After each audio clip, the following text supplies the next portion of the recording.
여러분 안녕하십니까? 시사쇼 이것이 정치다의 윤종호입니다. 의사 출신인 신현영 민주당 의원이 이태원 참사 당시에 구급용 닥터카를 콜택시처럼 이용해서 의료진 투입이 지연됐다는 비판 계속되고 있습니다.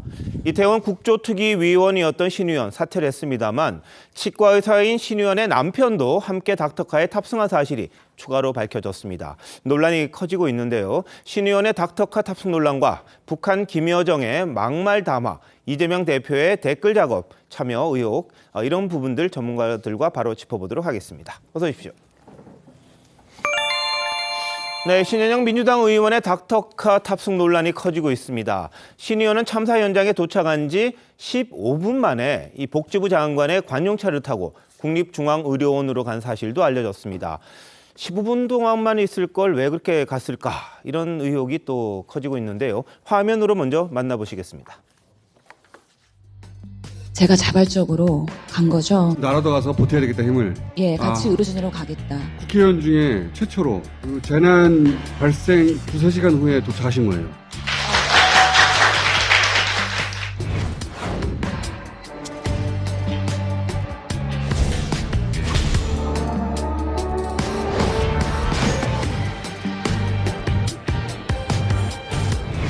본인의 정치적 골든타임을 위해 희생자들의 골든타임을 앗아간 것입니다.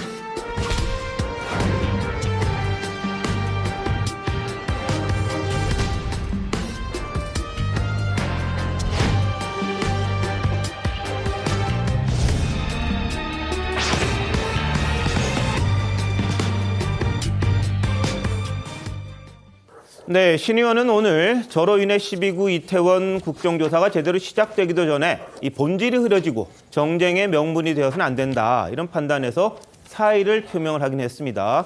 하지만 왜 신 의원이 닥터카를 자신의 집까지 불러서 타고 왔는지, 그리고 남편은 왜 같이 갔는지, 그리고 SNS상에 신 의원의 사진은 도대체 누가 찍은 건지 이런저런 부분에 대해서 좀 의혹이 커지고 있습니다. 비판 여론도 있는데요. 자, 송권 본부장님 어떻게 보십니까?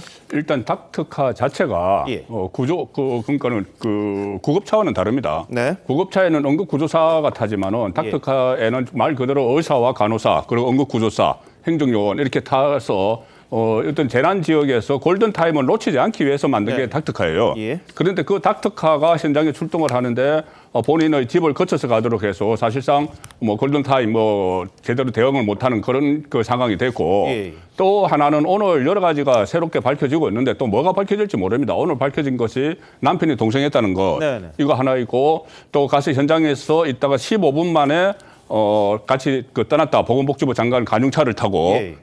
국립중앙의료원으로 갔다 이렇게 됐는데 그는 15분 동안에 있었는데 사진이 여러 장 남겼어요. 사진이 예. 여러 장 남겼고 예. 또 본인이 다녀오고 나서 SNS에 바로 뭐라고 글을 올렸냐 하면은 그 현장에 가서 중증도를 분류받지 못한 40여 명의 경증 대기 환자들이 남아 있더라. 예. 그래서 40여 명의 대기 환자들을 분류하는 작업을 했다. 예. 이렇게 이야기를 했는데 실제로는 그 15분 만에 머물다가 그냥 사진 찍고 떠났다 이렇게 된 거예요. 예. 지금 그 야당에서 주장하는 거 그겁니다. 사진만 찍고 떠났다. 네네. 그리고 본인이 SNS에 할 대로 40명의 경증 환자들을 분류를 하고 이런 작업을 하는 시간이 없게 된 거죠. 예. 그래서 지금 야당에서는 그 현장에 간 것 자체가 예. 본인의 개인 그 홍보 활동을 위해서 정치적인 그 홍보를 위해서 다녀간 것이지 거기서 어떤 활동을 하기 위해서 실제로 간 것은 아니다. 이런 지적이 지금 나오고 있는 거죠. 예, 다른 디메 팀에 비해서 거리가 짧았음에도 불구하고 50여 분이 더 걸려서 이 신현영 의원이 탄 닥터카가 도착을 했습니다. 본인이 SNS에서 밝힌 것처럼 이미 도착했더니 중증은 다 끝났더라. 그래서 작은 역할밖에 못했다. 이렇게 이야기를 했는데요. 그런데 이 치과의사인 신현영 의원의 남편은 왜 이 닥터카에 함께 탔는지 그것도 논란이 되고 있습니다. 국민의힘에서는 사진 찍어줄 사람 같이 간 거 아니냐 이런 지적을 합니다. 한번 보시죠. 긴박한 재난 현장을 카메라를 들고 오가며 SNS 홍보용 사진을 촬영해 준 것으로 알려지고 있는 남편의 동행 여부, 그리고 디메트팀 소속에만 한정되어 지급되는 재난안전출입증을 지급받은 경위 등을 국민들에게 낱낱이 밝히고 국가 재난 시스템을 훼손한 데 대한 책임이 있어야 할 것입니다. 네, 신현영 의원은 언론과의 통화에서 구강외과 전문의인 남편이 도움이 될 수 있을 것 같아 같이 갔다 이렇게 이야기를 했습니다. 그런데 15분 만에 현장에서 떠났죠. 그 사이에 남편분은 뭐를 했을까 궁금증이 또 제기가 되는 상황인데요. 신지호 의원님, 네. 국회의원이면은 팀에 마음대로 탈 수 있는 겁니까? 아니죠. 예, 저 때는요. 지금 저기에 가는 의사들도 아무 의사랑 가갖고 다 도움이 되는 게 아니고 응급의학과 의사들이 저기 가야 된다는 게 몇십 년 응급 긴급 재난 구조 활동을 해온 의사들, 전문가들의 얘기고요. 네. 사공이 많으면 배가 산으로 간다고 예. 괜히 뭐 의사랍시고 와갖고 이래야 된다 저래야 된다 하면 그때 그 신속한 지휘에 오히려 더 그냥 그 교란 요인만 생긴다 이런 거예요. 네. 그런데 치과 의사가 거기 주로 이제 그 압사하고 질식사가 이제 그 제일 많은 건데 여기에 무슨 상황이 심각하면 사람 식별할 때 치아 부분도 도움이 될 거라고 해서 갔다라는데 이 경우는 미안한 얘기지만 사람이 이미 사망해서 그 신원을 확인하기 위해서 치아를 뭐 하늘 때 그때나 이제 하는 얘기거든요. 예. 그런데 이 신현영 의원은 자기가 국회의원으로서 간 게 아니고 의사로서의 본능이 발동해서 갔다라고 했는데 15분 동안 네. 이런 것들을 한 게 아니고 남긴 거는 사진이고 예. 저 사진 찍어준 것도 그 치과 의사 남편으로 알고 있습니다. 네. 그래서 이러한 그 액면 그대로의 그 해명을 지금 믿을 수가 없는 상황입니다. 알겠습니다. 자, 국민의힘에서는요, 신 의원이 어떻게 팀의 닥터카를 탔는지, 본인이 불렀는지, 아니면 명지병원에서 같이 가자고 했는지, 그리고 탑승 및 이용 경로 정확하게 밝혀라 이렇게 이야기를 합니다. 그리고 SNS용 사진은 누가 찍었는지 확실하게 밝혀라 이런 주장을 하고 있습니다. 자, 이승훈 변호사 어떻게 보세요? 네, 만약에 이 신현영 의원이 남편하고 가서 사진을 찍고 국립중앙의료원으로 조금 있다가 이동했다라고 한다면 좀 굉장히 부적절해 보입니다. 예. 그런 차원에서는 신현영 의원이 사실관계를 좀 정확히 국민들께 알려드릴 필요가 있을 것 같고요. 네. 다만 이제 국민의힘 같은 경우는 왜 이렇게 이 정도로 흥분하는지 모르겠어요. 이태원 12구 참사에 대해서 158명 정도의 사망 희생자가 나왔는데 거기에 대해서 좀 희생하고 국가 재난 안전 시스템이 무너졌다라고 흥분하면서 빨리 진상조사하자, 국정조사하자, 지금 왜 이렇게 시간을 끄냐 이렇게 비판하면서 신현영 의원도 같이 비판해야 되는데 네. 국정조사는 뭐 예산안이 안 통과돼서 못하겠다, 뭐해서 못하겠다 이렇게 하면서 하고 있기 때문에 결국에는 국민의힘의 이런 주장들도 단순한 정쟁에 불과하다라고 하는 국민들의 비판을 받을 수가 밖에 없고요. 정치권에서 자꾸 본질로 들어가야 됩니다. 이태원 참사가 이렇게 발생했음에도 불구하고 왜 국가 재난 시스템이 붕괴돼서 3시간 동안 112에 구조 요청을 했음에도 불구하고 이런 결과가 발생했을까? 여기에 집중을 하고 또 신현영 의원에 대해서 비판할 수 있겠습니다만 이 12구 참사에 대해서는 지금 처벌된 사람이 한 명도 없어요. 구속된 사람이 실제 2명 있습니다만 이것도 증거 조작 인멸과 관련한 것이지 실은 이태원 참사와 결정적인 원인을 제공한 것과 관련해서는 없거든요. 그런 측면에서 이상민 장관에 대해서도 좀 국민의힘에서 네. 강하게 비판해 줬으면 좋겠습니다. 알겠습니다. 지금 특수본에서 수사가 계속 진행되는 상황이고요. 그 결과에 따라서 이제 법적 책임, 또 정치적 책임, 도덕적 책임 져야 될 사람이 등장을 할 겁니다. 근데 지금은 일단 증거인멸과 관련해서 한 2명 정도 구속되는 상황이긴 합니다만 누가 책임이 있는지 조만간 그 진실은 드러나지 않을까 싶습니다. 그리고 국정조사 당연히 해야 되는 건데요. 그 부분에 있어서는 뭐 예산안과 좀 연계가 되어 있는 그런 부분이 있다는 것을 말씀드리겠습니다. 근데 오늘 문화일보 보도에 따르면 신현영 의원이 참사 현장에 15분 정도 머물다가 보건복지부 장관의 차를 타고 국립중앙의료원으로 이동했다. 이런 내용이 나왔습니다. 한번 보시죠. 자, 지난 10월 30일이었습니다. 0시 51분쯤에 명지병원의 재난의료지원팀이 출발을 합니다. 그런데 중간에 신현영 의원의 부부를 태우느라 이 강변북로를 따라서 쭉 갔으면 금방 갈 수 있었는데 한 20분 정도 더 지체가 된 게 아니냐 그런 의혹이 제기가 됐었죠. 새벽 1시 45분에 이태원 참사 현장에 도착을 합니다. 출발한 지 50분이 넘은 그런 상황이었죠. 근데 15분 뒤에 15분만 있다가 신현영 의원은 떠납니다. 근데 어디로 가느냐? 복지부 장관의 관용차를 타고 가요. 장관도 같이 탔고요.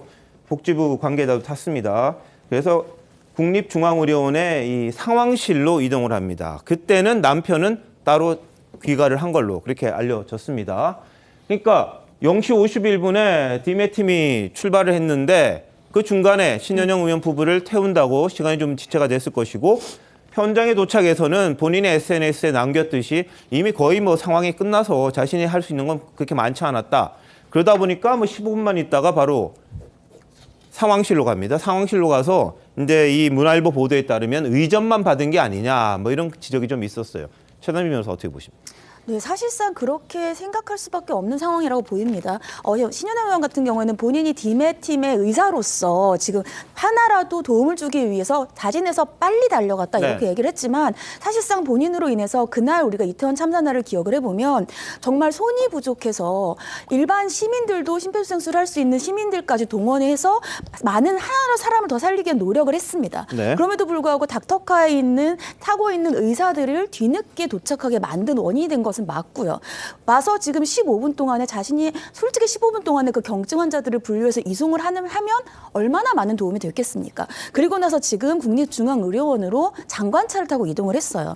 사실은 그날 같은 경우에는 굉장히 병원 같은 경우에 특히 응급실은 상황이 심각한 상황이고 급박한 상황이었습니다. 네. 그러면 장관만 오더라도 의전을 하면 굉장히 병원에서는 정신이 없을 텐데 신현영 의원까지 와서 의전을 받았단 말이죠. 그렇다고 한다면 신현영 의원이 라디오에 나와서 얘기했던 본인이 의사로서의 그런 근본적인 본질을 가지고 가서 도움을 주려고 했다라는 것에 어느 정도 도움이 됐었을까? 오히려 의료 체계와 아니면 그 국립중앙의료원 의사들에게 더욱더 막대한 그러한 부담만 더 준 것이 아닌가 이러한 생각을 할 수밖에 없는 상황입니다. 알겠습니다. 그런데 신현영 의원은 지난달 국회에서요. 조경 복지부 장관을 상대로 참사 당일 행적을 공개하라 이렇게 촉구를 했습니다.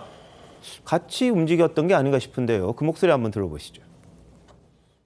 장관께서 12구 참사 당시 현장에서 1시 30분에 도착하셔서 어떤 역할을 하셨나요? 아시다시피 이미 22시 34분부터 저희 중앙응급 상황실을 가동이 됐고 본인이 어떤 역할을 했는지? 예, 저는 좀 늦게 인지를 해서 1시 30분에 브리핑을 받고 현장 응급 의료소를 둘러봤고 임시 영안소를 봤습니다.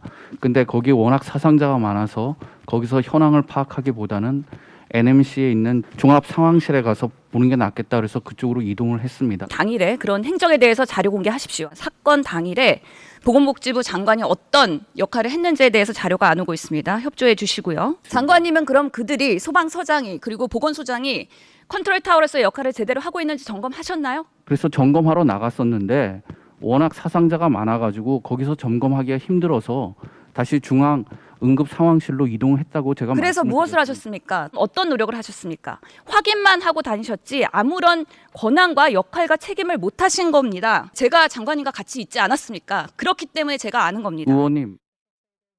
예, 자 신현 같이 있었다고 이야기는 했습니다. 그래서 옆에서 봤을 텐데 뭘 또 욕을 하는 건지 좀 의아해하시는 분도 있을 것 같은데요. 자, 박 비서관님 어떻게 보세요? 그러니까 뭐 같이 있었고 그다음에 같이 상황실로 이동을 했다라고 한다면 저는 이 부분에 대해서는 신 의원 입장에서 조금 더 설명이 필요하겠다라는 생각은 했고요. 예. 다만 저 질의 과정에서 보시면 아시겠지만 이미 같이 있었다라고 이야기는 했습니다. 그러니까 같이 없었던 상태를 전제로 해서 뭔가 자료를 요구한 것이 아니라 제가 봤을 때는 복지부 장관으로서 이번 참사와 관련해서 어떻게 사전 대응을 했었고 그다음에 일어난 일들에 대해서 주무장관으로서 얼마나 일을 했느냐라는 본질적인 질문을 했다라고 생각을 하기 때문에 뭐 당시의 행적을 알고 있음에도 불구하고 고의로 질문을 했다 이렇게 보는 거는 좀 과도한 추정이라고 생각을 하고요.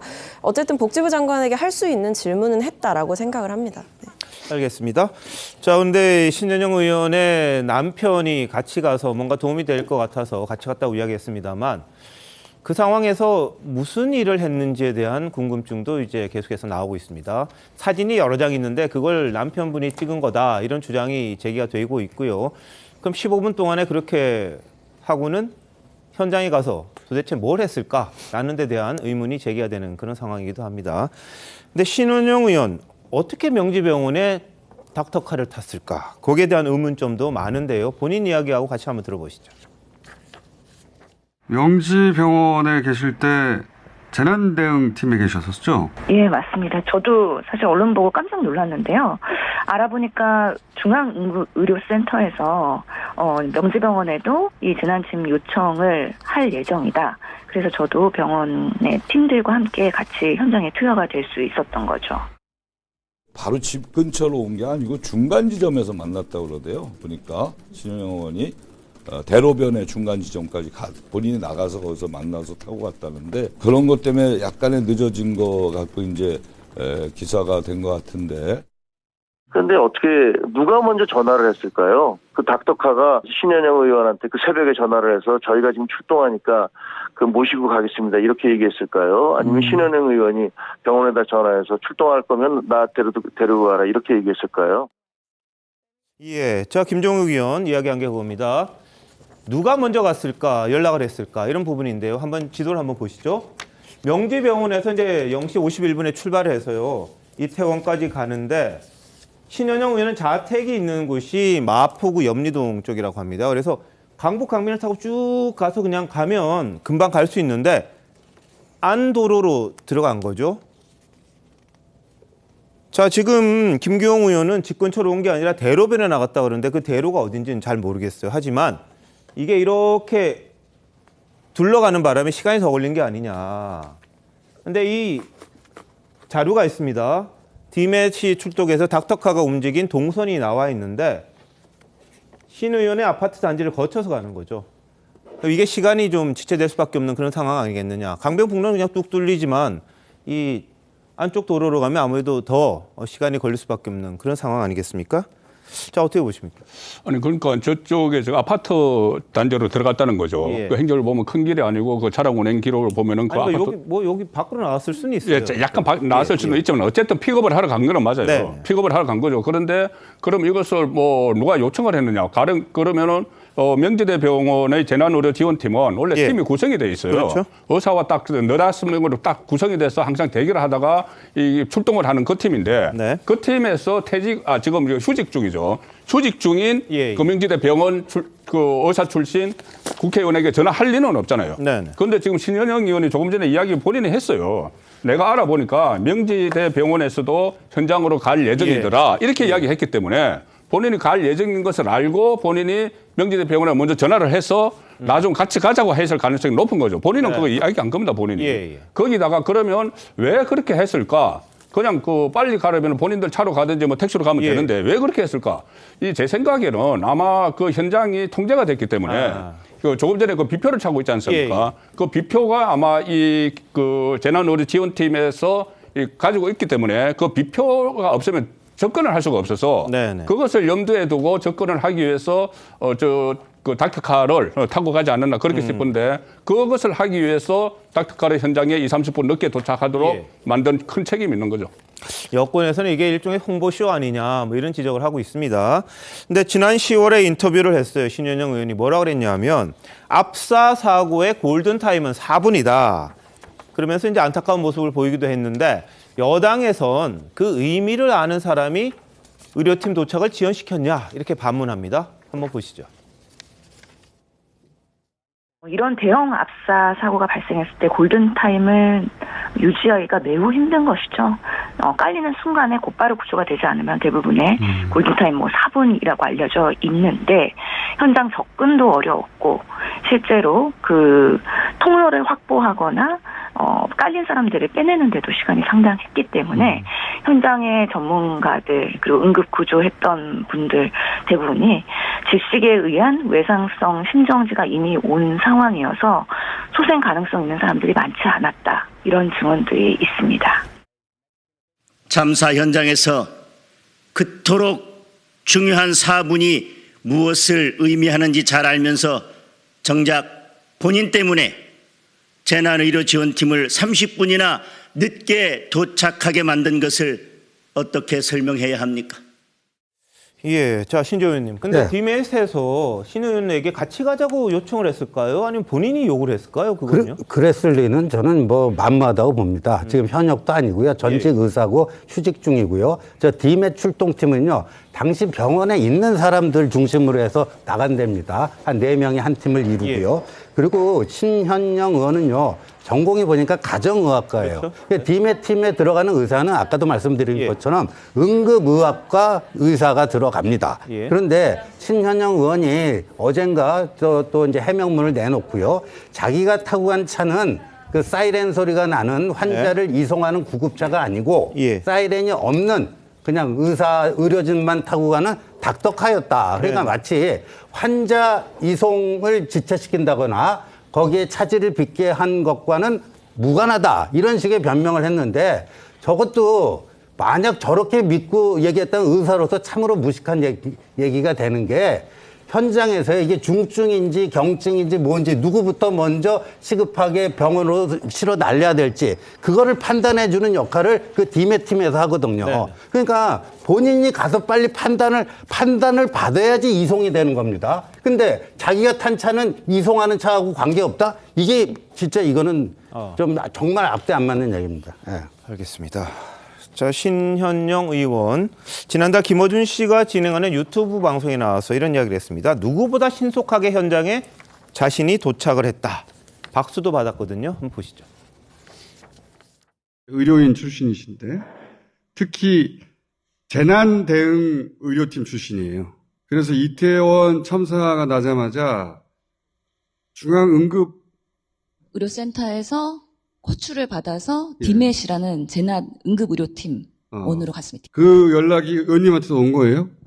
제가 자발적으로 간 거죠. 나라도 가서 보태야 되겠다 힘을. 예, 같이 의료진으로 가겠다. 국회의원 중에 최초로 그 재난 발생 2-3시간 후에 도착하신 거예요.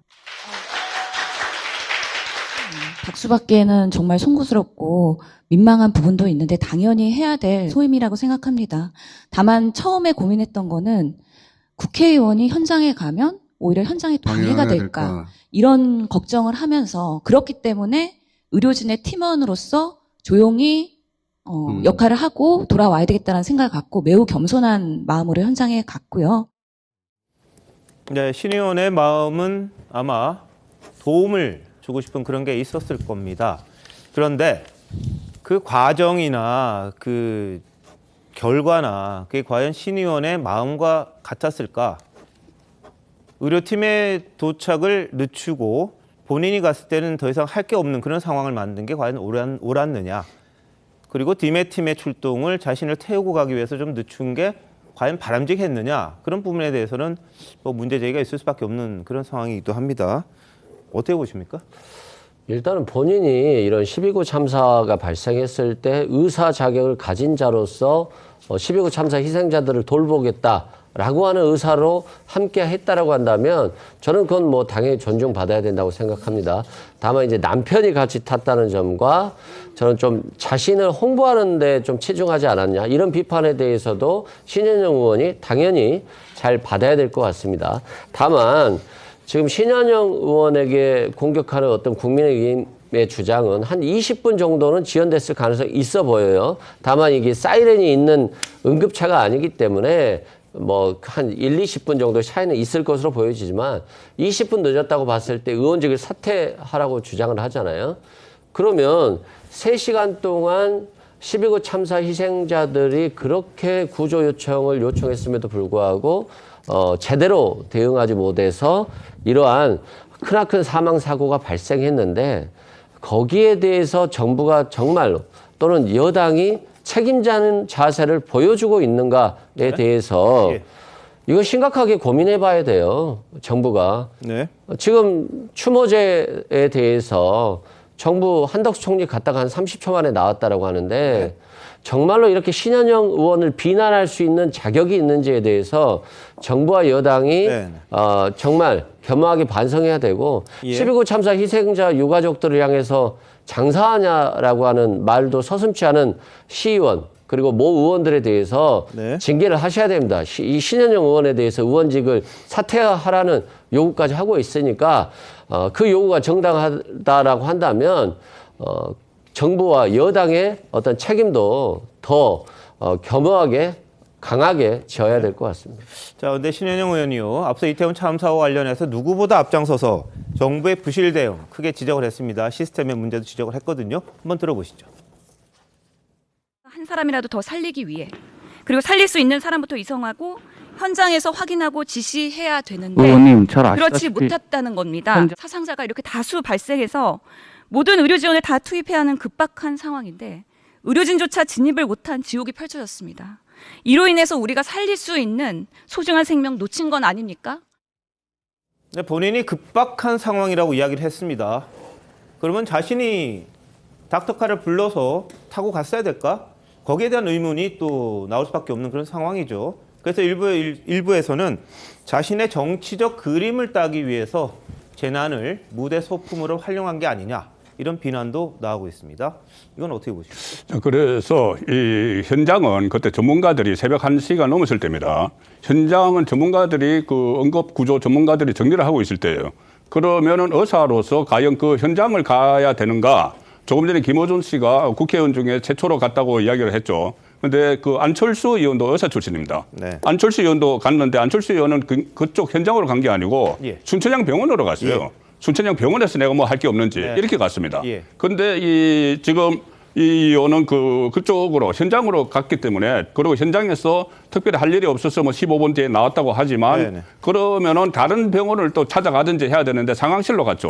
상황실로 가서 이렇게 또 어떤 뭐 의전을 받았다 이런 얘기까지 있는데, 본인은 SNS에 내가 상황실에서 팀장과 상황을 공유했다 이렇게 하지만 또 의전만 받고 보고만 받았다는 이야기도 있어요. 네. 그렇기 때문에 이 문제를 조금 전에 계속 그 국민의힘은 그렇다면 이 문제에 대해서 뭔가 뭐 책임도 지지 않으면서 이것만 따지고 있느냐 하는데, 지금 이것은 좀 따져봐야 돼요. 왜 그러냐면 조금 전에 국정조사 안 한다고 이야기하셨는데, 조금 전에 주호영 원내대표가 국정조사 참여한다고 했어요. 예. 특위위원들이 다 복귀하기로 했다. 예. 그때 이상민 행안부 장관 해임 건의안 때문에 국민의힘 특위위원들이 사퇴를 했는데 예. 복귀해서 내일부터 한다고 이야기를 했습니다. 네. 내일부터 그럼 국정조사가 이루어지면은 이런 문제를 비롯해서, 물론 국민의힘이 또 정부에 대해서 밝힐 것을 뭐 추궁을 해야 되지만 네. 이 이태원 이 비극적인 문제를 정략적으로 이용을 해온 민주당에서 뭐 정략적으로 이용하는 측면은 없었는지, 그런 문제를 포함해서 예. 또 당 차원에서 그렇게 정략적으로 이용한 측면이 있었다는 주장도 뭐 여당이 하고 있기 때문에 네네. 거기다가 또 개인 이원 차원에서 그 특위 이런 활동 때문에 본인이 현장으로 달려가고 이렇게 했기 때문에 본인도 또 특위위원으로 들어갔는데, 국정조사 특위위원회. 예. 특위위원회 들어간 그 과정이 지금 석연치 않다. 여러 가지 그 어떤 개인적인 목적으로 간 것 아니냐 이런 이야기까지 나왔기 때문에 예. 이 당 차원에서도 그렇고 개인 차원에서도 그렇고 이 참사를 정략적으로 이용하려고 한 흔적이 있으니 이것까지도 저는 같이 다뤄봐야 된다고 봅니다. 알겠습니다. 자, 주호영 원내대표가 이렇게 이야기했습니다. 국조특위위원 사퇴를 반려했다. 여당도 내일부터 국정조사에 참여하겠다. 이렇게 막 지금 속보가 나왔습니다. 일단 국정조사는 제대로 진행이 될 것 같고요. 여야 간의 합의를 거쳐서 어떤 증인들을 불러서 어떻게 진행을 할지 이제 정해질 것 같습니다. 주호영 원내대표 국조특위위원 사퇴를 반려하고 내일부터 국정조사에 참여하겠다, 이런 입장이 나왔습니다.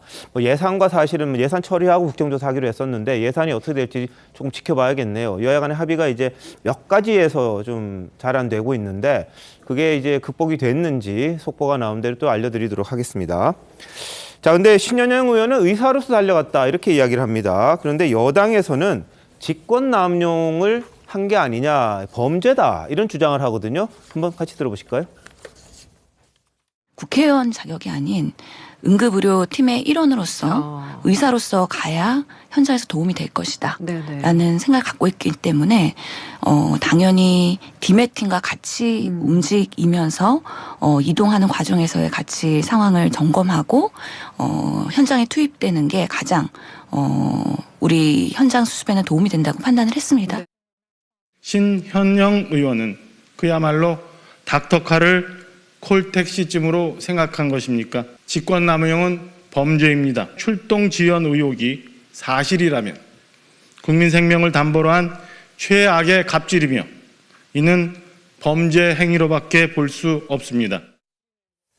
네, 주호영 원내대표는 고발 가능성을 뭐 언급을 하긴 했습니다만 이미 시민단체인 서민민생대책위원회가 직권남용, 공무집행방해, 응급의료법 위반 등의 혐의로 신현영 의원에 대한 고발장을 오늘 서울경찰청에 제출했다고 합니다. 자, 최선미 변호사, 이게 법적으로 문제가 됩니까? 어떻습니까? 일단 이 여당에서는 지금 직권남용과 관련된 얘기를 예. 하고 있는데 저는 직권남용과 관련되어서는 가능성이 있다 이렇게 보고 있습니다. 그래요? 예. 왜냐하면은 이 공무원이 자신의 직권을 남용을 해서 다른 사람에게 의무 없는 일을 하게 하거나 예. 권리 행사를 방해하는 경우에 이 직권남용죄가 성립이 되는데 지금 국회의원의 신분으로서 그 당시 사실은 디메팀 같은 경우에는 그냥 바로 갔다라고 한다면 일반적으로 30분에서 40분 정도밖에 안 걸리는 거리를 신현영 의원의 지금 아까 경로 보셨지만 아파트 근처를 가면서 지금 54분까지 늘어났다는 말이죠. 예. 거기에다가 그러한 공무라든지 어떤 직무를 집행하는 그런 의사들에 관해서 어떤 의무 없는 일을 강요했기 때문에 이건 같은 경우에는 직권남용의 혐의가 될 것으로 보이고요. 설사 이것이 법적으로 형사상 처벌을 받지 않는다 하더라도 지금 여당에서 주장하는 바와 같이 어떠한 경로로 지금 디메팀에 이러한 신현영 의원이 가게 됐고 어디에서 승차를 했으며 어떻게 출입증을 가지게 됐는지는 밝혀져야 될 문제이다 이렇게 봅니다. 예. 자, 박 비서관님 어떻게 보세요? 근데 뭐 법적으로 이 부분이 어떻게 될지는 뭐 따져봐야 되겠지만 근데 사실 신현영 의원이 본인의 의원직을 활용해서 고의로 뭔가 현장 수습을 망치기 위해 고의적으로 이런 접근을 했다라고 보는 것은 너무 과도한 정치적인 해석이다라고 생각을 하고요. 네. 조금 더 사실관계를 덧붙이자면 이 명지병원 디메팀 같은 경우에는 이미 기존에 이제 사망자나 중증 환자들의 수습을 위한 다른 팀이 있었고 이미 네. 그 수습이 어느 정도 끝난 뒤에 추가 호출을 받아서 달려간 여러 팀들 중에 하나였다는 점을 말씀드리고요. 예. 그렇기 때문에 시간을 보시면 아시겠지만 현장에 도착한 시간이 거의 1시 40분 정도였던 것이고 그 당시에 현장에 남아있던 분들은 중증도를 아직 판정받지 못한 경증 환자들 중심이었다는 겁니다. 그렇기 예. 때문에 뭐 수습 시간이 짧아진 데에는 그런 경증이냐 이런 부분도 작용을 하지 않았을까라고 추측해 볼 수 있는 대목인데요. 예. 그렇기 때문에 지금 국민의힘 쪽에서 뭐 골든타임을 이야기하시면서 이 골든타임을 지키지 못했고 현장 수습을 방해한 것이 신현영 의원이다라고 이야기하는 것은 저는 정치적인 목적을 가진 주장으로 봐야 한다라는 생각입니다. 알겠습니다. 지금 복지부에서는 그러면 어떻게 조치를 할 거냐 기자들이 좀 물어본 것 같아요. 이 신현영 의원이 닥터카를 타고 이태원 참사 현장에 도착한 것과 관련해서 복지부에서 취하고 있는 조치가 뭐냐 이렇게 물었더니 답이 이렇게 나옵니다. 명지병원의 디멧 운영의 적절성 여부에 대해서 관련 규정 및 매뉴얼을 중심으로 검토를 하겠다. 일단은 그렇게 이야기를 하는 겁니다. 그 매뉴얼대로 했는지 어떤 근거에 따라서 신현영 의원을 같이 태워서 갔는지 거기에 대해서 이제 검토를 해보겠다는 아주 좀 원론적인 이야기를 일단 하고 있는데 이 부분에 대해서는 이제 뭐 내용이라든지 이걸 잘 파악되면 거기에 따라서 법적인 문제라든지 이런 게 좀 나오지 않을까 싶은데요. 자, 민주당에서는 신현영 의원이 선한 의도 갖고 한 것 아니냐 이 점을 강조합니다. 한번 보시죠. 나름 선한 의도를 가지고 이제 현장으로 달려간 것으로 보입니다. 오히려 국회의원이 의사의 신분으로서 늦은 시간에 현장에 간 것도 굉장히 중요한 부분이 아닌가. 그런 것들을 좀 평가를 해줘야 되는 거 아닌가. 예, 자, 신 의원의 이제 뭐 명지병원 디메팀 동승 이런 부분이 논란이 되면서 명지병원과 민주당과의 관계 여기에 대해서도 좀 관심이 쏠리고 있습니다. 뭐냐면 신현영 의원이 2020년에 명지병원을 휴직하고 이 더불어민주당 비례대표 그때 1번이었을 거예요. 1번으로 국회에 들어갑니다. 그런데 명지병원은 과거 이재명 대표 장남이 2번을 했던 병원이고요. 조국 전 장관의 딸 조민 씨가 레지던트를 지원했던 병원이기도 합니다. 그때 안 되긴 안 됐어요. 떨어지긴 했는데. 그래서 이 이재명 대표 장남이 분당에도 병원이 많은데 거길 놔두고 왜 고향에 있는 명지병원까지 갔을까? 무슨 관계일까? 뭐 여기에 대한 좀 의문이 또 제기됐던 적이 있습니다. 자, 송 부장님, 뭐 명지병원과의 뭐 인연이 민주당이 좀 있는 겁니까? 그러니까 일단 그 신현영 의원이 명지병원에서 과장까지 했죠. 예. 그 가정의학과 과장을 했으니 네. 간부科의사였는데 그때 지금 말씀하신 이재명 후보 그 장남 이야기는 그 대리 그 수석 이야기예요. 대리로 그 처방전을 받았다는 그 이야기인데 네. 그때 이 경기도 고양시에 있는 명지병원까지 갔는데 본인의 네. 자택이 있던 거기가 저 분당구 아파트와 50km나 됩니다. 그런데 예. 분당에 서울대병원이 있는데 거기는 4km밖에 안 돼요.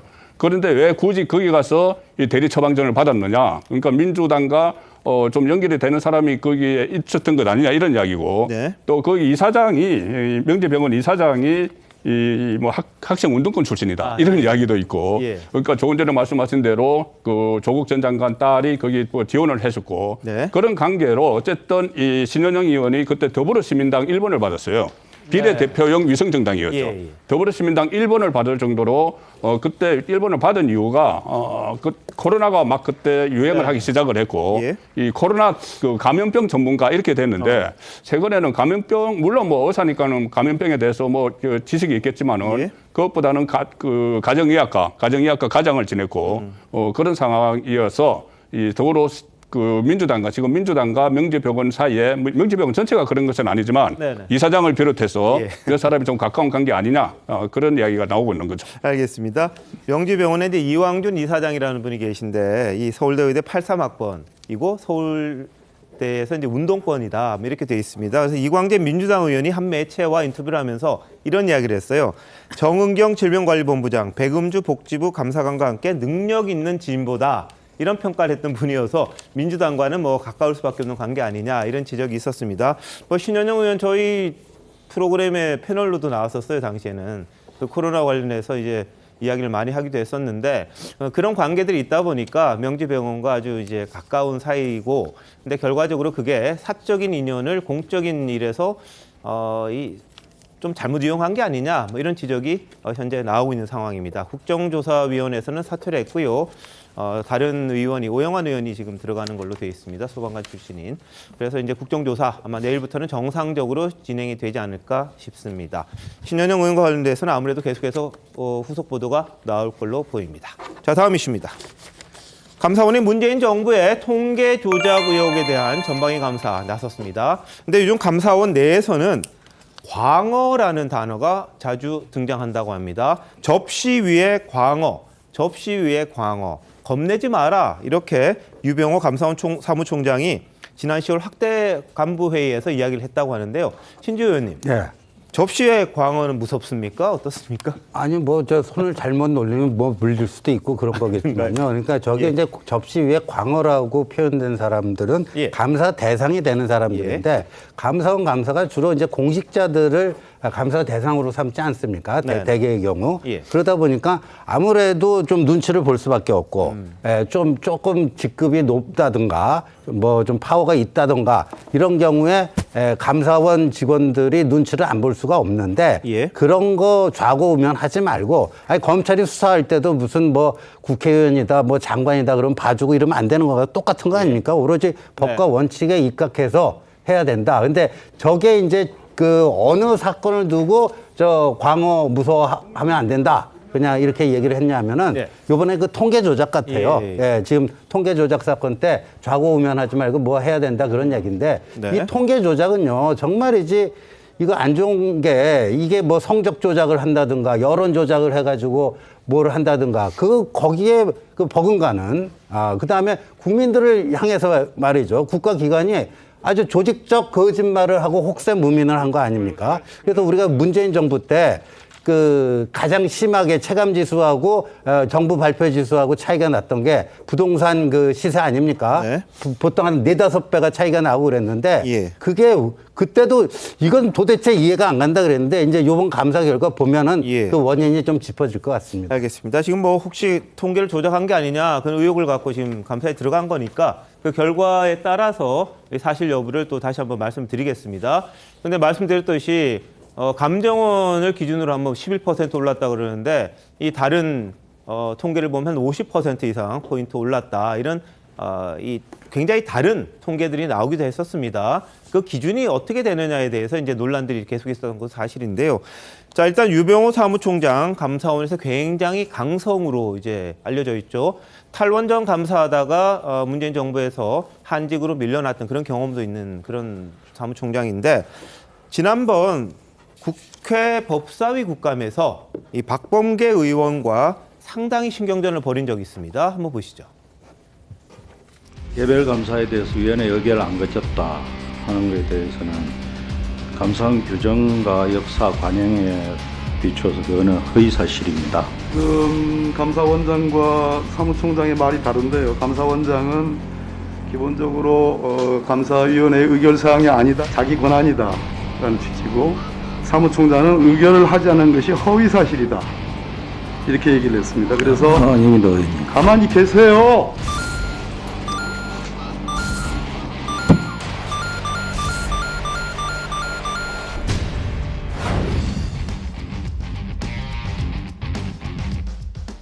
유병호 사무총장이 굉장히 그 국회에 답변할 때도 좀 뭐라 그럴까요? 자신의 소신대로 이야기를 하다 보니까 야당 의원들과는 좀 충돌하는 그런 경우가 있었습니다.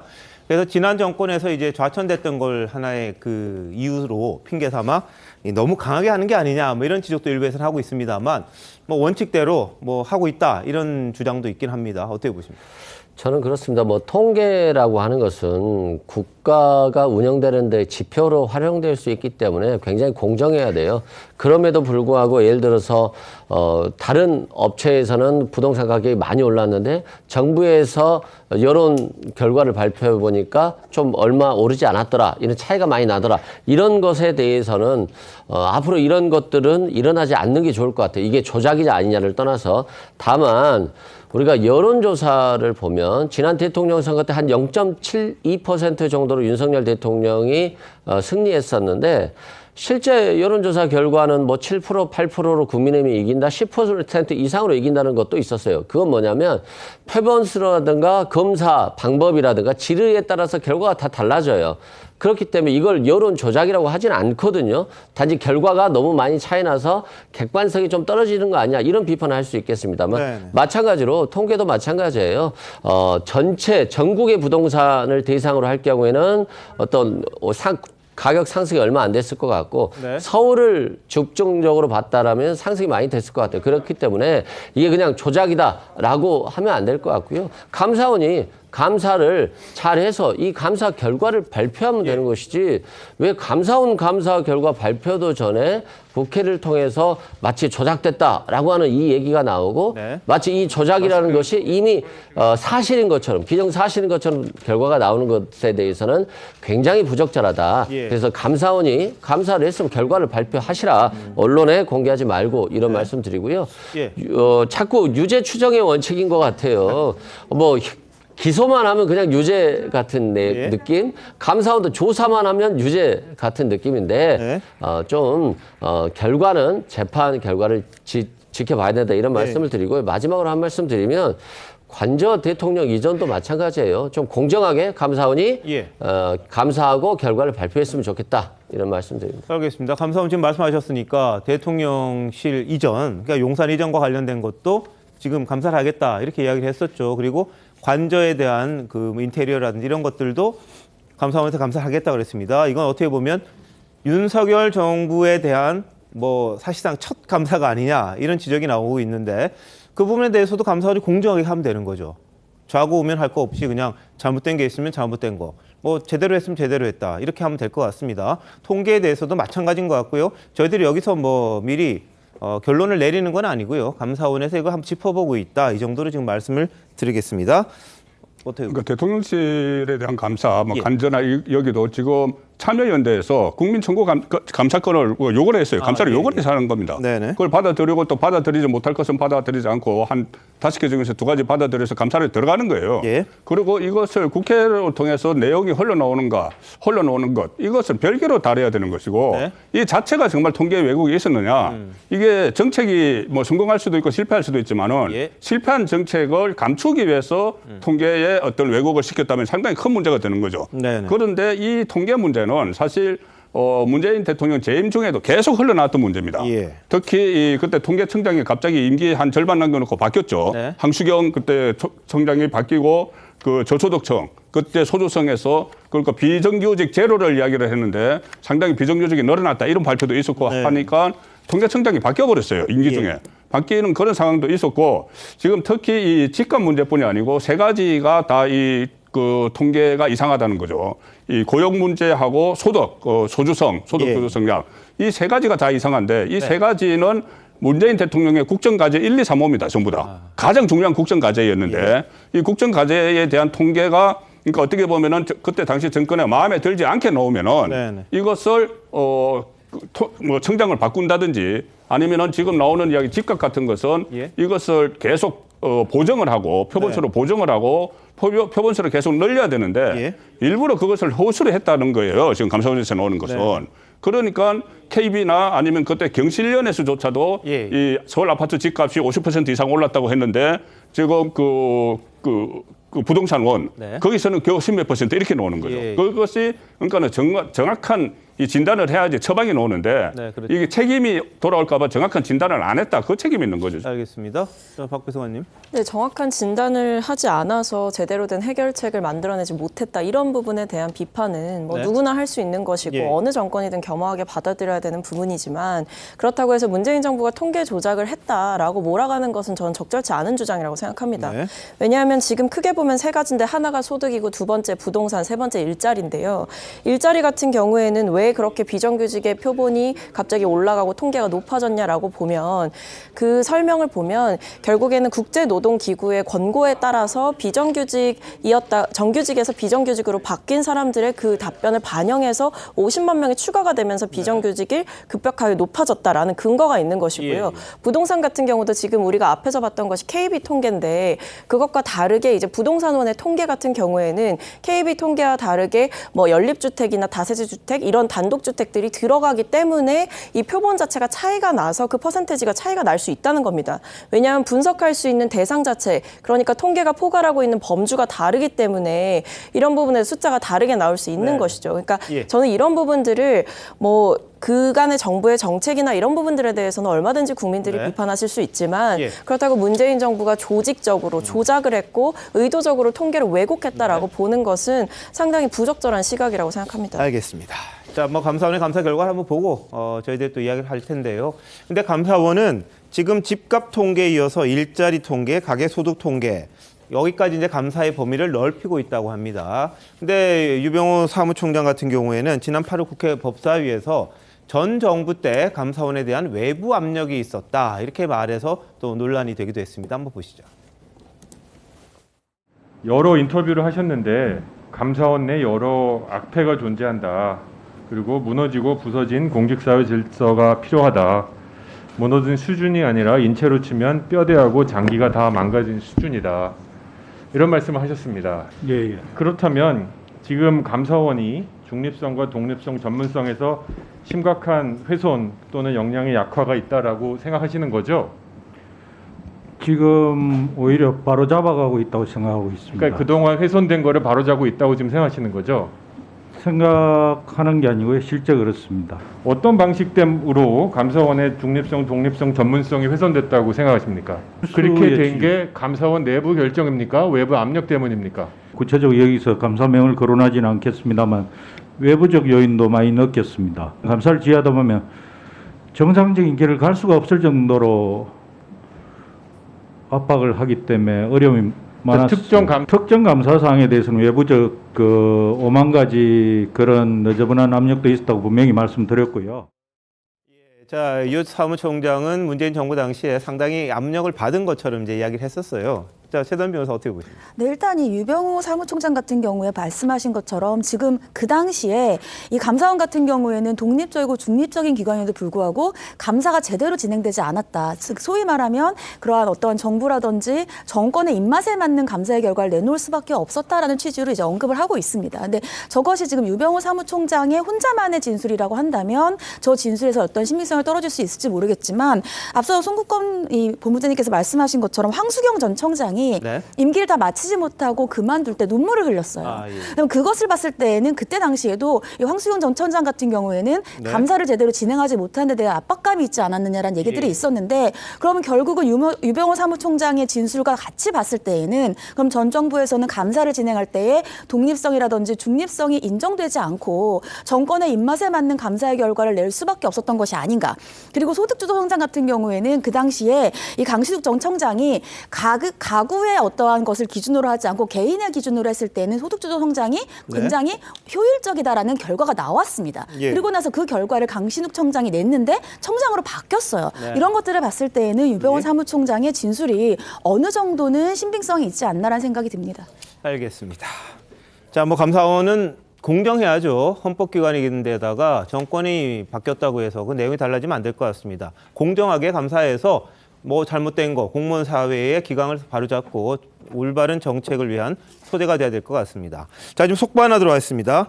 전국 장애인 차별 철폐연대 전장년이라고 하죠. 지하철 시위를 했던 일단 시위 중단한다고 했습니다. 오세훈 서울시장이 휴전을 제안했습니다. 뭐냐면 국회에서 장애인 관련 예산이 통과될 때까지 잠정적으로 시위를 중단해달라 이런 요구를 했고요. 전장년에서도 이걸 받아들여서 당분간 예산 통과 때까지는 시위를 중단하기로 했습니다. 지금 출근길마다 많은 분들이 불편을 겪었던 게 사실이고요. 서울시가 이 시위를 할 경우에는 무정차 통과를 하겠다 이렇게 입장을 밝히면서 전장년 시위가 사실 약간 힘이 빠지기도 했었는데 오세훈 시장은 근본적인 원인 해결을 위해서 일단 예산안 통과를 보고 다시 이야기를 해보자 이런 이야기를 한 겁니다. 거기에 대해서 정장년이 호응을 해서 당분간 출근길 시위는 일단 중단하는 걸로 입장을 냈다고 합니다. 시민들 출근길에 불편 겪으셨던 분들 있으실 텐데 그런 점은 이제 당분간 없을 것 같습니다. 오세훈 시장이 제안을 했고요. 전장년에서도 시위를 잠정적으로 중단하기로 했다는 소식이 막 들어왔습니다. 자, 다음 북한입니다. 북한이 지난 18일입니다. 정찰 위성 개발을 위한 최종 단계의 중요한 시험을 했다 이렇게 보도를 했습니다. 용산 대통령실 일대 등 서울과 인천을 촬영한 위성 사진도 공개를 했어요. 근데 전문가들이 이렇게 이야기했죠. 굉장히 조악하다. 군사위성으로 보기엔 굉장히 좀 약한 것 아니냐 이런 지적을 했더니 김여정 북한 노동당 부부장이 정말 굉장히 막말을 쏟아냈습니다. 송 본부장님, 이 방송에서 하기 좀 그럴 것 같기도 한데 한번 적나라하게 한번 해주시죠. 어떤 그 전에 그런 이야기도 했었죠. 삶은 소대가리 이런 이야기도 했었는데 이번에는 윤석열 정부에 대해서 말같이 하는 말에 진저머리가 난다. 어떤 계례 전문가는 장거리 미사일과 위성 운반 로켓은 볼진산 유사하다고 말같지도 않은 말을 곱씹는 사람도 있더라. 이런 이야기나 해도 되나요? 개나발들을 작작하고 자중숙하는 것이 좋을 듯 싶다. 이런 이야기를 쭉 했는데 이런 그 자극적인 이야기도 그렇지만 저는 그 김여정 그 부위원장이 여러 가지 한 말 중에 과연 우리 정부에서 곱씹어 봐야 될 말은 없는가 그런 생각도 들어요. 그런가요? 가령 예를 들어서 정찰 위성이 아주 찍었는데 용산 일대와 인천을 찍었는데 조잡하다. 우리는 그렇게 그냥 이야기를 했죠. 그래서 별로 크게 경계를 안 해도 된다는 식의 이야기인데 김여정 부위원장은 아니 그러면 일회용 그 실험을 하는데 그 값비싼 돈을 들여서 우리가 갖고 있는 실력을 다 발휘를 해야 되느냐 이런 이야기를 한 거예요. 그렇다면 그런 문제나 아니면은 또 ICBM이 그 대기권 재진입 기술 이것을 우리는 지금까지 하지 못하고 있다고 판단을 하고 있는데 그거 우리 이미 다 했다는 이야기를 또 했거든요. 그래서 이런 문제들은 물론 이 아주 부적절한 그 단어들도 많이 하고 어떤 게 보면 좀 허황된 말도 했지만 그것들 중에서 우리 정부 당국이 곱씹어야 될 말도 분명히 있다. 그렇게 봅니다. 알겠습니다. 자, 김여정 부부장, 윤석열 정부의 담대한 구상에 대해서도 상당히 비판을 했습니다. 아무리 지져도 뭐가 해결되는 것도 아님을 모르고 개 짖는 소리만 내며 우리의 분노만 키우고 있다. 정말 좀 말하기가 좀 그렇긴 합니다만 정말 너무 생생하게 우리 정부에 대한 비판의 목소리를 내고 있는데 자, 지난번에 김여정 부부장이 우리 정부를 향해서 육성으로 비판을 했던 적이 있습니다. 어떤 내용인지 한번 들어보시죠. 우리는 반드시 강력한 대응을 해야 합니다. 대응도 아주 강력한 버벅성 대응을 가해야 합니다. 짐승보다 못한 추악한 쓰레기들의 배후에서 괴뢰 버스패당이 얼마나 흉악하게 놀아대고 있는가를 우리는 낱낱이 새겨두고 있습니다. 동족보다 동맹을 먼저 쳐다보는 것들. 동족이라고 시대착오적인 생각을 가진다면 그보다 더 무서운 자멸 행위는 없습니다. 남조선 괴뢰들이야말로 우리의 불변의 주석이며 자, 우리를 향해서 저렇게 막말을 쏟아냅니다. 거기에 대해서 분노하는 목소리가 있어야 되지 않겠냐 이런 이야기도 합니다만 한쪽만 그러죠. 한쪽은 저기에 대해서는 이야기를 안 합니다. 만약에 일본이 그랬으면 어땠을까? 저는 좀 그런 생각을 하는데 신 의원님 어떻게 보십니까? 그 말로써 뭔가 이제 심리적 압박을 가하고 또 이제 남쪽에 대북 유화론자들이 있고 원칙론자들이 있으니까 남남 갈등을 조장하기 위한 그런 이제 그 언술이라고 좀 봐야 되는데 저는 그 김여정의 이 얘기를 보면서 한 가지 좀 궁금증이 생겼는데요. 네. 우리가 북한의 군사 능력을 과소평가하게 되면 우리가 큰 낭패를 볼 수 있잖아요. 그러니까 저 정찰 위성이 조악한 수준이다 하는 데 대해서 굉장히 흥분해가지고 뭐 아주 극단적인 언어를 좀 쏟아붓고 있는데 오히려 그 한국이 북한의 그 군사 능력을 과소평가하게 되면 나중에 큰 낭패를 볼 거는 한국인데 그걸 즐기지 못하고 저렇게 하는 이유가 도대체 뭘까? 그러니까 뭐 일단은 뭐 자존심이 세서 그렇다는데 그래도 저게 여하튼 한 그 국가군 집단인데 그렇게까지 감정적으로 대응할 일은 없을 것 같고요. 그러니까 자신들의 군사적 능력을 좀 과포장하고자 하는 의도가 좀 있지 않나 그런 생각이 들고 아까 그 김여정이 뭐 로켓 정찰 위성하고 저 탄도미사일 장거리 이 ICBM 그거 같다라는 게 말 같지도 않은 말이다 그러는데 저 진짜 저 김여정이 좀 군사적으로 좀 뭘 모르고 하는 소리가 똑같죠. 추진체는 똑같은데 앞에 그 뭐를 탑재할 것인가, 위성을 탑재할 것인지, 탄도를 탑재할 것인지에 따라서 그게 위성이 되기도 하고 미사일이 되기도 하는 겁니다. 네. 자, 이 변호사님, 저런 거 할 때 민주당 반응이 좀 나와야 되는 거 아니에요? 근데 옛날에 뭐 삶은 소대가리 뭐 이런 이야기 했을 때도 딱히 그게 없었던 것 같은 느낌이 좀 들거든요. 일단 뭐 민주당이 정권을 가진 정부 여당이 아니기 때문에 여기에 대해서 좀 뭐 담론을 얘기하기는 좀 그런 것 같고 또한 김여정 부부장이 비이성적인 접근이잖아요. 여기에 대해서 우리가 똑같이 비이성적으로 접근할 수는 없는 거거든요. 비이성적으로 접근하는 데 있어서는 자신들의 어떤 군사 강국이라는 이미지를 강화시키고 싶어 하는 것인데 아마 우리 정부라든가 어떤 전문가들이 스럽다, 아주 너무 약하다 이런 표현을 썼기 때문에 여기에 흥분한 것으로 보여지고요. 다만 북한은 굉장히 한국에 위협적이죠. 핵을 가지고 있고 그 핵은 언제든지 아주 가까운 위치에 있는 우리 남한을 향해서 쏠 수 있는 것이기 때문에 우리는 여전히 국방력은 강화해야 될 것으로 보여지고요. 또 우크라이나 러시아 전쟁에서 비롯됐듯이 현대전 양상이 예전과는 정말 다른 것 같아요. 굉장히 무기 체계가 완전히 달라지고 있다는 것을 국민 스스로도 알고 있기 때문에 국방부가 이러한 김여정 부부장이 이런 말에 뭐 관심 갖는 것보다는 단호하게 안보 태세를 갖추는 게 더 중요하지 않나 싶고요. 마지막으로 한 말씀 드리면 윤석열 정부가 북핵을 탈핵을 한다라고 한다면 담대한 지원을 하겠다고 했는데 그거 외에 북한을 관리할 수 있는 어떤 자세라든가 준비된 것들이 있는지에 대해서도 윤석열 정부가 다시 한번 대북 접근법에 대해서는 상당히 좀 고심을 해야 될 것 같습니다. 알겠습니다. 자, 근데 국방부는 오늘요 평양을 7분 만에 타격할 수 있는 미 공군의 F-22가 전북 군산기지에 전개했다 이렇게 밝혔습니다. 그리고 핵 탑재 가능한 미국 전략 폭격기 B-52H도 한반도 인근에 전개했다고 이야기를 했습니다. 뭐 이런저런 북한의 대응에 대해서 우리가 또 무력 시위 같은 걸 하는 게 아니냐 이렇게 해석이 되고 있는데요. 이런 가운데 북한에서는 아마 또 그걸 하는 것 같아요. 평양 미림 비행장에 대규모 병력이 모였다고 합니다. 열병식을 준비하는 정황이 포착이 됐다 그러니까 조만간 뭐 열병식을 통해서 자신들의 새로운 무기를 공개하지 않을까 뭐 예측이 됩니다. 자, 이런 가운데 북한이 지대공 미사일과 극초음속 미사일을 발사한 직후인 지난해 10월이었습니다. 한 대북 지원 단체가 북한 체제를 찬양하고 선전하는 노래를 부르고 해설 강연까지 한 영상을 TV조선이 단독으로 입수해서 어제 보도를 했는데요. 북한 선전 영상과 비교해서 한번 보시겠습니다. 투쟁으로 찾은 저국, 사랑하는 이 저국을 영원히 빛내어 가도록 혁명의 명맥을 굳건히 이어주신 어버이 수령님.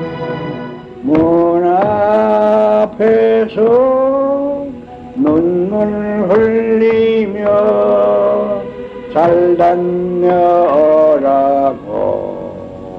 하시던 말씀 귀에 쟁쟁타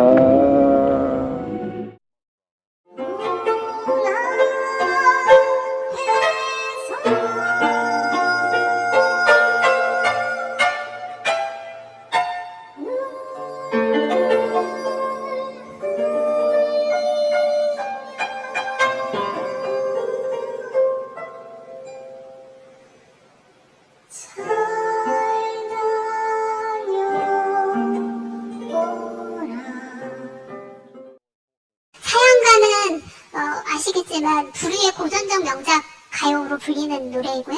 가사를 김일성이 지었다고 알려져 있는 노래입니다. 기악을 연주하면서 사상성도 수입하면서 사회주의 체제의 위대함을 선전할 수 있는 그런 효과를 얻을 수 있잖아요. 예, 이 단체 측에서는 뭐 체제 선전이 아니라 북한 이해를 돕기 위한 취지였다 이렇게 이야기를 합니다만 송 본부장님 어떻게 보세요? 일단 서울 도심에서 저런 공연이 있었고 그리고 저 공연 외에도 문재인 정부 시절에 그 강화문 사거리에서 뭐 김정은의 답방을 이렇게 촉구하는 그런 시위들이 그대로 다 벌어졌습니다. 네네. 그래서 지금 조금 전에 뭐 윤석열 정부의 대북 정책을 이야기하지만 그때 그렇게 해서 지금 남은 것은 별로 없는 것 같아요. 네. 그렇게 유화 정책을 써가지고 결국은 다시 원점으로 돌아가는 그 상황이 됐는데 이 특히 문제가 되는 것이 이런 그 단체들의 공연이나 여기에 서울시 예산, 지방자치단체 예산이 들어갔다는 거죠.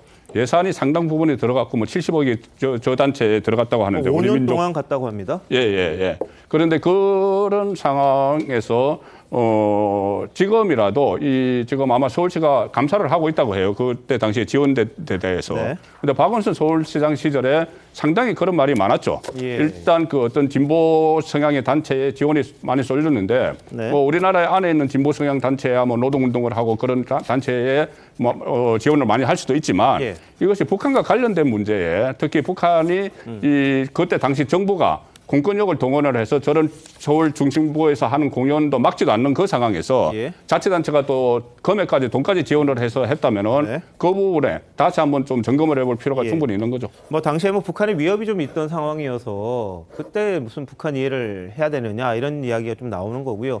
또 한참 도발할 때 북한 뭐 여행 가자 뭐 이런 또 운동이 벌어지기도 하고 뭐 그랬던 적이 있어서 과연 이게 적절한 건지 거기에 대한 뭐 문제 제기가 좀 있었던 것 같습니다. 자, 다음은 대장동 관련 의혹 살펴보겠습니다.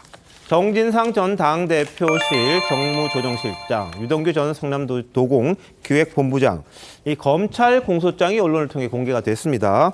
해당 공소장에는 댓글 작업을 벌였다 이런 내용도 있다고 합니다. 뭐냐면 그 이재명 대표의 과거 형수 욕설 논란 이게 확산이 되자 대장동 일당이 댓글을 달았다는 거예요. 어떤 얘기인지 살펴보기 앞서서요. 과거 이 대표의 형수죠. 박인복 씨가 형수 욕설 논란과 관련해 했던 기자회견 모습 먼저 보시겠습니다. 6월 9일인가 10일 날 전화가 온 거예요. 이재명 성남시장이. 도대체 무슨 이유로 우리한테 그러느냐고. 그랬더니 막 있는 없는 여기 욕을 하면서 그 욕을 십몇 분을 했던 것 같아요.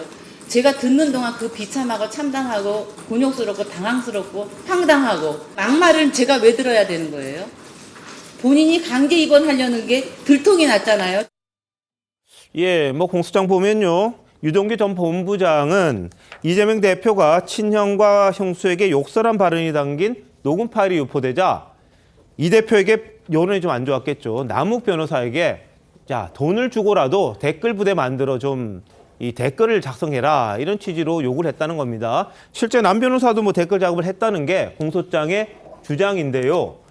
최단 변호사님 이거 어떻게 보십니까? 이 공소장에서 지금 그 대장동 관련된 사람들이 이재명 대표의 형수 욕설과 관련된 댓글을 작업을 했다. 이게 왜 중요하냐면 이 공소장의 앞선 부분에서 상당히 많은 부분이 이 대장동 사람들 예를 들면 남욱 그리고 뭐 정혁 회계사 그리고 유동규 전 본부장 그리고 정진상 실장 이재명 대표 이 사람들의 관계에 대한 것들을 많이 할애를 했다라는 거예요. 지금 현재까지는 수사가 정진상 실장과 김용 부원장까지 가 있는데 지금 현재 검찰에서는 이 사람들이 지금 이재명 대표와 정치적인 동지다. 그리고 이 사람들이 지금 어떠한 돈을 받거나 경제적인 이익을 취득하는 목적이 결국 이재명 대표의 경선 자금이라든지 이재명 대표의 정치적인 어떠한 성공을 위해서다. 그렇다고 한다면 하나의 정치적인 동지라고 한다면 이 모든 것들의 이익이 정진상 실장까지만 가더라도 결국은 이재명 대표도 같이 이익을 보는 것과 같다라는 것으로 가기 위한 목적입니다. 그리고 형수 댓글 같은 경우에도 지금 그것을 작업을 하는 이유가 그 당시에 선거에서 불리해지기 때문에 불리해지지 않기 위해서 했다라는 것이죠. 그렇기 때문에 결국은 이러한 형수 욕설 댓글이라든지 아니면은 어떤 정치적 동지 모든 것들이 이재명 대표로 향해 가는 검찰의 공소장의 하나의 길이라고 볼 수 있겠습니다. 예, 자 박비서는 어떻게 보세요 이런 부분이요? 아니 뭐 이게 공소장에 나온 내용 이라고 모든 것을 다 사실로 예. 보기는 어렵겠습니다만 만약에 이 사안이 사실로 밝혀진다고 한다면 어느 정도 뭐 문제가 있어 보이는 행동이죠. 잘못된 행동이고요. 제가 봤을 때는 이 검찰이 지금 그 이재명 대표의 측근들과 뭐 이른바 대장동 일당들을 이렇게 기소하고 이렇게 재판까지 끌고 가는 과정 속에서 결국에 핵심은 이재명 대표와의 직접적인 연관성을 확보하는 데 주력하는 것으로 보입니다. 근데 그 과정이 이제 한쪽에서는 자금, 그러니까 돈과 관련된 문제, 이재명 대표에게 이것이 직접적으로 전달이 됐느냐 또는 그 사실을 이재명 대표가 알고도 묵인했느냐 이런 돈적인 부분에서 하나가 있는 것이고 하나는 이제 아무래도 이재명 대표가 현직 정치인이기 때문에 이 정치인이 되는 그 여정 속에서 정치적인 행보를 하는 과정 속에서 이 사람들과 얼마나 공모했고 결탁했느냐 이런 관계를 좀 살펴본다는 생각이 듭니다. 그래서 결국에 지금 이 수사가 흘러가는 과정들이 이재명 대표를 겨냥하고 있다라는 사실은 명확해 보이지만 결국 중요한 것은 이런 형수 댓글 같은 경우에도 지금 지시한 사람은 유동규고 이 지시를 받은 사람이 남욱이다라는 것을 볼 때 이 사안이 이재명 대표까지 올라갈 수 있을 것이냐, 이재명 대표가 이것을 마치 뭐 지시를 해서 시행된 것이냐 이렇게 볼 수 있는 상황은 아니다라는 점에서 결국에는 이 수사 과정을 좀 더 지켜봐야 될 것이다라고 생각합니다. 알겠습니다. 지금 뭐 이 김만배 씨의 진술이 어떻게 되느냐 거기에 초미의 관심사가 몰려 있습니다. 이 남욱이나 유동규 이 사람은 이들은 이 이재명 대표를 향해서 이 뭐라 그럴까요? 이 폭로하는 듯한 그런 이야기를 많이 합니다만 이 김만배 씨는 지금 뭐 극단적인 선택을 시도하면서 상태가 안 좋아서 지금 중환자실에 계속 있지 않습니까? 그래서 입장 변화가 있을지 없을지 그걸 많은 분들이 지금 주목하고 있는 그런 상황인데요. 자, 형수 욕설 사건 뭐 많은 분들 아실 텐데 이 선거 때마다 꼬리표처럼 이 대표를 따라다녔습니다. 이 대표가 눈물까지 흘리며 직접 해명에 나서기도 했었죠. 보실까요? 저의 친형 모 씨가 조울증으로 의회와 백화점에 난입해서 폭력을 행사하고 급기야 노모를 협박하고 폭행한 문제로 가족 간의 말다툼이 있었습니다. 이후에 이런 가족 간 말다툼 내용의 일부가 녹음되고 또 편집되어서 지금도 불법적으로 배포되고 있습니다. 제가 욕했습니다. 제가 욕한 거 잘못했습니다. 공직자로서 욕하지 말고 끝까지 참았어야죠.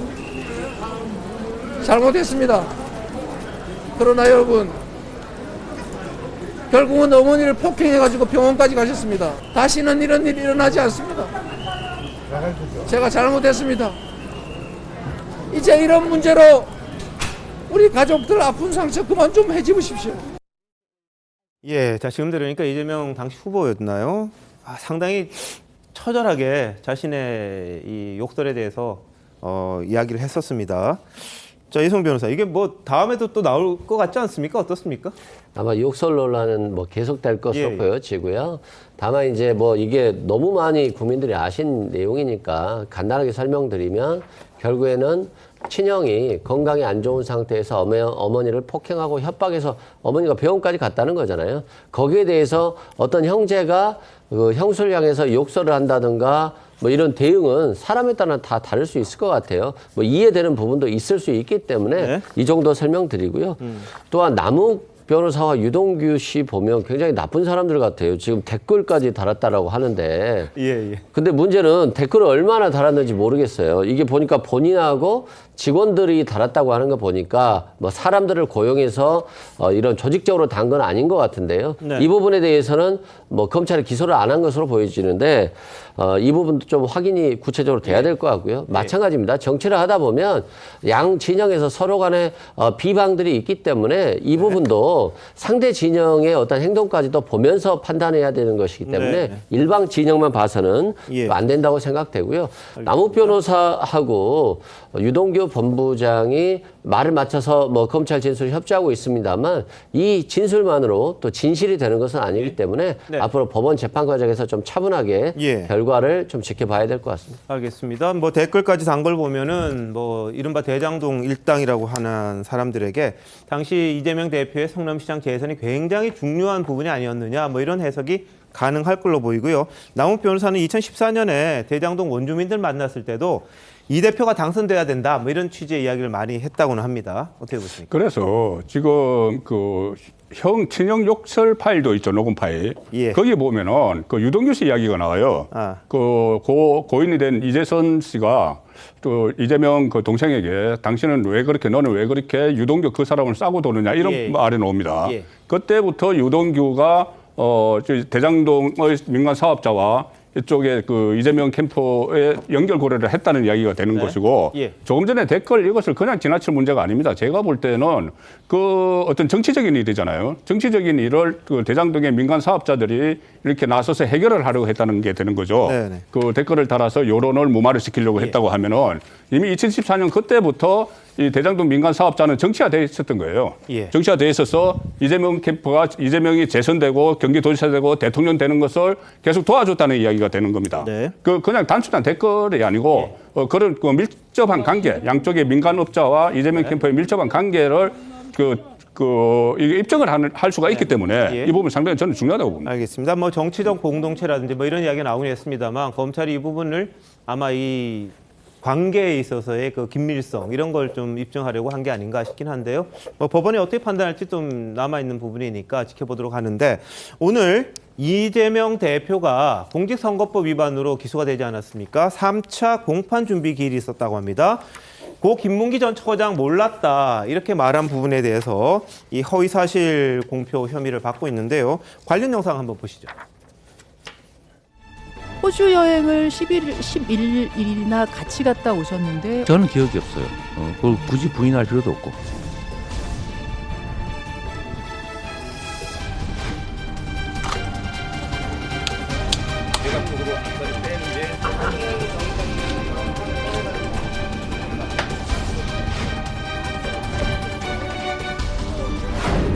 안에 가면 천년묵은 고사리들 많이 있습니다. 사람으로 변신한 거예요.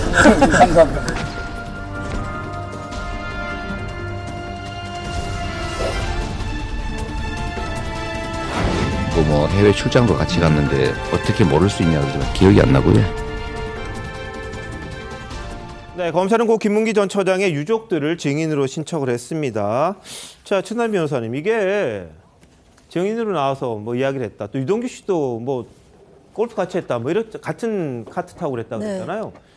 이게 입증이 되면은 처벌이 됩니까? 아니면 그때는 뭐 순간적으로 착각했다 뭐 이런 식으로 이야기할 수 있을까요? 이게 지금 김 전 처장의 유족들을 증인으로 신청한 이유는 지금 예. 이번에 이 공선법에서 이제 허위 사실 유포와 관련돼서 그 당시에 김문기 처장을 모른다 이렇게 진술을 한 것이 허위냐 아니냐라는 예. 겁니다. 근데 이제 김문기 전 처장의 유족들이 나와서 어떤 진술을 할지 보통 예측을 해보자면 이제까지 언론 보도를 통해서 알려진 바에 따르면 지금 이재명 대표 같은 경우에는 유족들을 최근에 만나려고 굉장히 시도를 했다 이러한 보도들이 나오고 있고 예. 두 번째는 유족들과 전화 통화를 해서 좀 이제 나를 도와달라 이렇게 얘기를 했다라는 거예요. 이재명 대표가 이 육성 녹음에 따라 언론 보도들이 있습니다. 그렇다고 한다면 이런 것들을 봤을 때에는 지금 김문기 전 처장의 유족들이 증언을 했을 때에는 이재명 대표가 그 당시에 알고 있었다라는 진술에 상당히 신빙성이 높아질 거로 보이기 때문에 아무래도 유죄 가능성이 높아질 수 있다. 이제 검찰은 이렇게 보고 있는 것 같습니다. 알겠습니다. 박 변호사님, 이게 지금 뭐 의도성이 있냐 없냐 뭐 이런 것들 예전에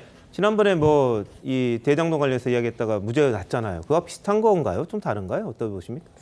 그러니까 뭐 제가 봤을 때는 사실 이 사안이 모르냐 아니냐 이거 가지고 그동안에도 굉장히 공방이 많았는데 그때도 법조계에서는 그러니까 뭐 정황적으로 봤을 때는 모를 수가 없는 사안이기는 하지만 이게 개인의 기억이라는 영역이 주관적인 영역이기 때문에 아무리 검찰에서 몇천 장이 넘는 이제 자료를 바탕으로 했다고 하더라도 과연 이것을 법적으로 처벌할 수 있는 정말 이것이 명확하게 허위 사실이다라고 법적으로 증명해낼 수 있느냐는 좀 다른 영역의 것으로 봐주시면 되겠습니다. 알겠습니다. 자, 이재명 대표 공식 SNS에 이런 글을 썼다고 합니다. 길고 깊은 겨울이 옵니다. 추울수록 몸을 서로 기대한다. 동지 여러분, 함께 힘을 모아 이겨냅시다. 이렇게 적었다고 합니다. 잠시만요.